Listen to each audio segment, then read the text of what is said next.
Good evening all of you. आज आपका फिर से स्वागत है चंदन क्वालिटी क्लासेज में। और आज चंदन क्वालिटी क्लासेज में मैं आपको एक बेहतरीन टॉपिक लेकर आया हूँ जिसका नाम है पेरेटो चार्ट। ये सब QC टूल्स का एक पार्ट है पेरेटो चार्ट, और इसके बारे में आज मैं आपको ब्रीफली बताऊँगा कि पेरेटो चार्ट होता क्या है, इसका यूज क्या है और इसमें किस टाइप का क्वेश्चन रेज होगा और इसका हम यूज करते ही क्यों हैं। तो जो पेरेटो चार्ट है वो कम्बिनेशन है बार ग्राफ और लाइन ग्राफ का। Pareto chart is a combination of bar graph and line graph, where bar graph जो है वो डिसेंडिंग ऑर्डर में होता है और वो इंडिविजुअल वैल्यू को शो करता है, और जो लाइन ग्राफ होता है वो असेंडिंग ऑर्डर में होता है और वो शो करता है टोटल कम्युनिकेटिव को। तो जो हमारा इंडिविजुअल वैल्यू होता है वो डिसेंडिंग ऑर्डर में होता है, और जो कम्युनिकेटिव होता है वो ओवरऑल डिफेक्ट्स का क्वांटिटी होता है, ओवरऑल डिफेक्ट्स होता है, और जो कम्युनिकेटिव वैल्यू होता है वो लास्ट में आपको 100% होना चाहिए। पेरेटो चार्ट को हम पेरेटो चार्ट क्यों बोलते हैं, इसे 80-20 रूल भी बोलते हैं। तो इसे हम पेरेटो चार्ट क्यों बोलते हैं, तो इसका जो रीज़न है कि एक इटालियन इकोनॉमिस्ट है बिल एल्बर्ट पेरेटो, तो उन्होंने इस रूल को प्रोड्यूस किया था जिससे इसे पेरेटो चार्ट कहा गया है।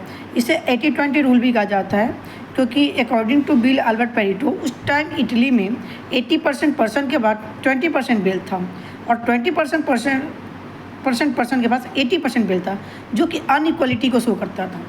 तो उन्होंने जब इसको इंडस्ट्री में यूज किया तो उन्होंने इसे बताया कि जो हमारा 80% प्रॉब्लम है वो 20% कॉज के कारण है। तो अगर हम 20% कॉज को कंट्रोल कर लेते हैं तो हम 80% प्रॉब्लम को सॉल्व आउट कर सकते हैं।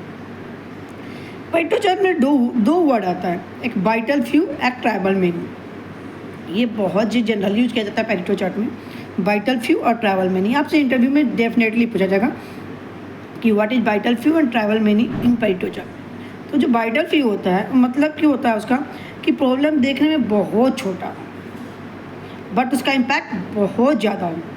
प्रॉब्लम देखने में बहुत छोटा हो बट उसका इम्पैक्ट बहुत ज़्यादा हो, मतलब कि वो स्क्रैप हो जाए या फिर से ओपन करने पड़े बोर्ड को, वो होता है वाइटल फ्यू। और ट्रैवल मैंने कहा था कि प्रॉब्लम बहुत बड़ा हो बट देखने में बहुत बड़ा है बट उसका इम्पैक्ट बहुत कम है, मतलब कि जिस पर्पस से हम उस बोर्ड को यूज कर रहे हैं, जिस पर्पस से हम प्रोडक्ट को यूज कर रहे हैं, अगर उस पर्पस पे ज़्यादा कोई इम्पैक्ट नहीं पड़ रहा है तो वो ट्रैवल मैनी में आ जाता है। पेरेटो चार्ट में क्या होता है कि जो टॉप 3 प्रॉब्लम होते हैं उसको हम प्रायोरिटाइज करते हैं। जब उसको हम प्रायोरिटाइज करते हैं तो फिर एक CFT टीम होती है, cross functional team. CFT team brainstorming करती है, ब्रेनस्टॉर्मिंग करके हर जितने भी बंदे हैं वो अपने कुछ न्यू आइडिया जनरेट करते हैं प्रॉब्लम के अकॉर्डिंग, और उस पर हम 5Y एनालिसिस करते हैं। और 5Y एनालिसिस करने के बाद जो टॉप डिफेक्ट होता है उसको हम प्रायोरिटाइज करते हैं।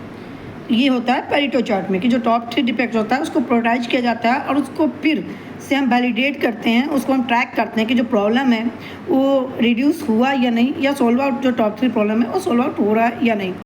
तो जो जनरली पेरेटो चार्ट है, पेरेटो चार्ट का जो यूज है कि जो हाई लेवल प्रॉब्लम को रिड्यूस करना, जो भी टॉप 3 डिफेक्ट है जिसका NG रेट 80% से एबव जो आ रहा है, उस टॉप 3 प्रॉब्लम को प्रायोरिटाइज करना और उसको प्रॉब्लम को रिड्यूस करके उस पर वर्क करना, उसको ट्रैक करना ताकि वो प्रॉब्लम रिड्यूस हो जाए। तो बेसिकली जो पेरेटो चार्ट में जानने का चीज़ था कि पेरेटो चार्ट होता क्या है, तो Pareto chart is a combination of bar graph and line graph. ये कम्बिनेशन है बार ग्राफ और लाइन ग्राफ का, जहाँ पे बार ग्राफ जो होता है वो डिसेंडिंग ऑर्डर में होता है, वो इंडिविजुअल वैल्यू को शो करता है। बार ग्राफ जो होता है डिसेंडिंग ऑर्डर में होता है और वो इंडिविजुअल वैल्यू को शो करता है। मैं अभी भी बता रहा हूँ, जब भी आप पेरेटो चार्ट बनाइएगा इंडिविजुअल वैल्यू डिसेंडिंग ऑर्डर में ही होगा, और जो लाइन ग्राफ होता है वो टोटल कम्युनिकेटिव को शो करता है, वो असेंडिंग ऑर्डर में होता है। जो कम्युनिकेटिव परसेंटेज होता है वो आपको ओवरऑल इंड में 100% होना चाहिए, और जो टोटल कम्युनिकेटिव है ओवरऑल जो डिफेक्ट होगा उसकी क्वांटिटी होगी।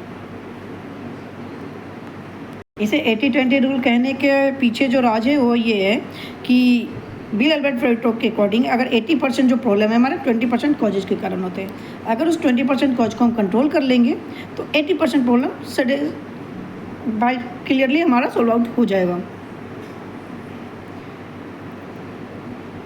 आज के लिए बस इतना ही। अगर आपको अच्छा लगे तो लाइक करें और सब्सक्राइब करें। थैंक्स।